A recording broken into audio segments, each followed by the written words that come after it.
শারীরিক প্রতিবন্ধকতা জয় করে অনন্য দৃষ্টান্ত, তুলসীঘাট মসজিদের অজুখানা পরিষ্কার করে তাক লাগালেন যুবক। বিশেষ প্রতিনিধি।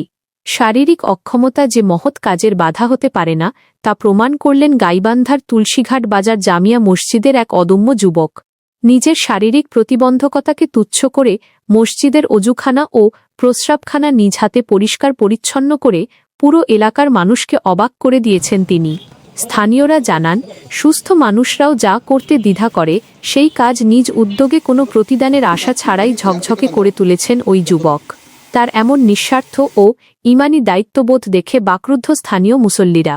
সামাজিক যোগাযোগ মাধ্যমেও যুবকের প্রতি মানুষের অজস্র প্রশংসা ও ভালোবাসা ভাসছে। তার এই উদ্যোগ সমাজে নিঃস্বার্থ মানবসেবা ও পরিচ্ছন্নতার এক অনন্য বার্তা মসজিদে কি করো এখানে তুমি? এখানে আসি দেখে অপরিষ্কার, পুজোখানা পেশাবখানা পরিষ্কার করলাম। এখানে কেউ বলছে না আপনার না, আমি আগে নিজ উদ্যোগে? 3 দিন আগে দেখে দিয়েছি।